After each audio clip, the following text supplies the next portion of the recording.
Negara Israel adalah negara di Asia Barat yang dikelilingi oleh Laut Tengah, Lebanon, Suriah, Palestina, Yordania, Mesir.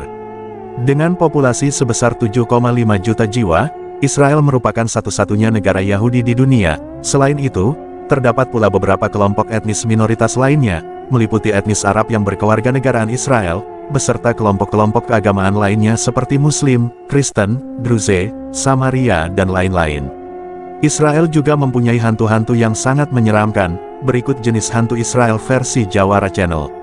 Yang cinta Palestina jangan lupa di subscribe, like dan komen, dan jangan lupa dibagikan. Berikut jenis hantu Israel. Nomor 1. Hantu Dibuk. Apa itu Dibuk?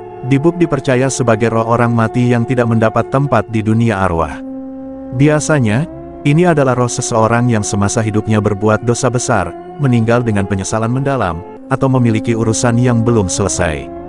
Karena itu, ia menjadi gelisah dan mencari tubuh manusia untuk dirasuki, seringkali untuk menyampaikan pesan terakhir, menuntut balas dendam, atau sekadar melampiaskan penderitaan dan kemarahannya.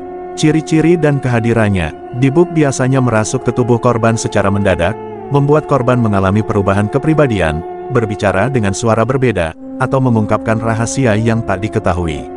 Orang yang dirasuki Dibuk sering memperlihatkan kekuatan supranatural, berbicara bahasa asing yang tak pernah mereka pelajari, atau memiliki pengetahuan gaib. Dalam cerita rakyat Yahudi, pengusiran Dibuk sering dilakukan oleh seorang rabi atau kabalis menggunakan doa khusus, nama-nama suci Tuhan, dan ritual tertentu. Asal mula legenda Dibuk berakar pada ajaran Kabalah mistisisme Yahudi dan mulai populer di Eropa Timur pada abad ke-16 sampai 18.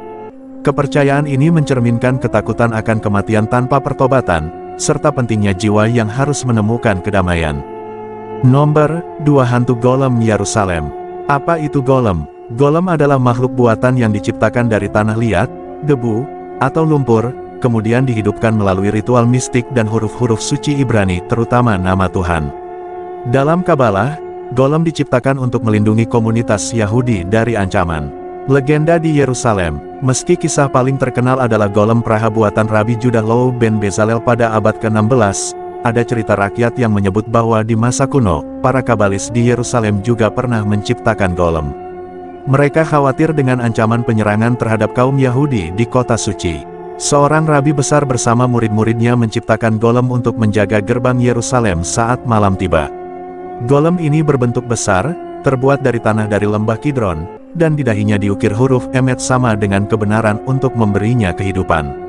Sebagaimana legenda, golem Yerusalem akhirnya menjadi tak terkendali. Ia mulai mengamuk, menyerang penduduk yang tidak bersalah, bahkan menimbulkan ketakutan lebih besar daripada musuh yang sebenarnya. Untuk menghentikannya, sang rabi menghapus huruf, sehingga tersisa Met mati, membuat golem roboh menjadi debu dan tanah. Konon, tanah bekas tubuh golem itu masih dianggap tanah angker yang tak boleh diambil atau dipindahkan.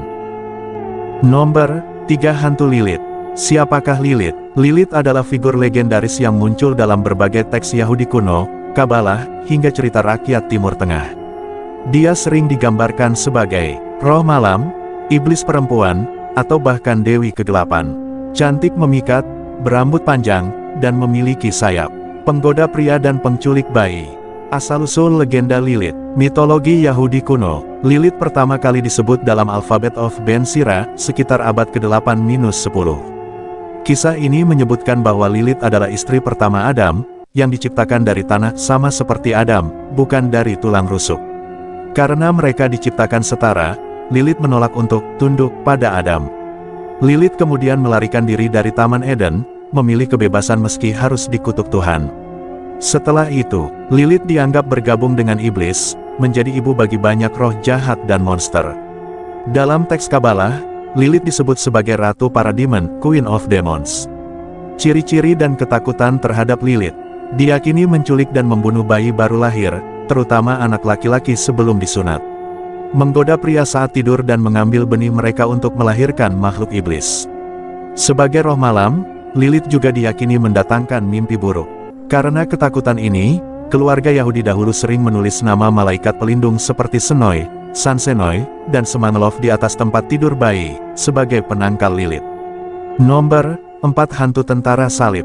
Hantu tentara salib Yerusalem. Asal mula kutukan. Pada tahun 1099, pasukan salib merebut Yerusalem dalam pengepungan berdarah.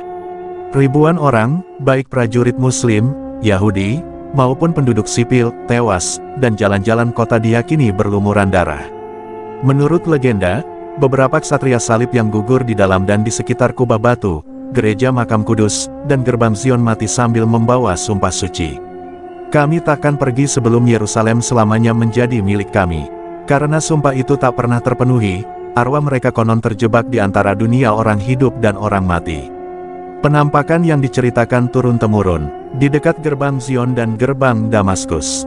Penjaga malam kadang mendengar suara langkah berat di atas batu tua. Suara samar pria berdoa dalam bahasa Latin kuno, dan dentingan logam seolah baju zirah yang bergesekan. Di lorong gereja makam kudus, bayangan sosok tinggi berjubah putih dengan salib merah di dada. Mereka tampak berdiri diam, kepala menunduk, tangan memegang pedang, seolah masih berjaga. Di dalam terowongan bawah tanah tua, kadang terdengar suara bisikan, Deus Vult, Tuhan menghendaki. Mengapa mereka tetap gentayangan? Legenda Yahudi dan Kristen di Yerusalem sama-sama menyebut. Sebagian dari mereka meninggal dengan penuh penyesalan atas kekejaman saat penaklukan. Sebagian lagi terjebak oleh kutukan sumpah suci yang diucapkan di malam sebelum mereka gugur. Nomor 5. Roh dinding ratapan. Roh di dinding ratapan. Asal mula kisah dinding ratapan adalah sisa tembok penahan bait suci kedua yang dihancurkan Romawi pada tahun 70 Masehi. Selama ribuan tahun, jutaan orang datang menangis, berdoa, dan menyelipkan doa di celah-celah batunya.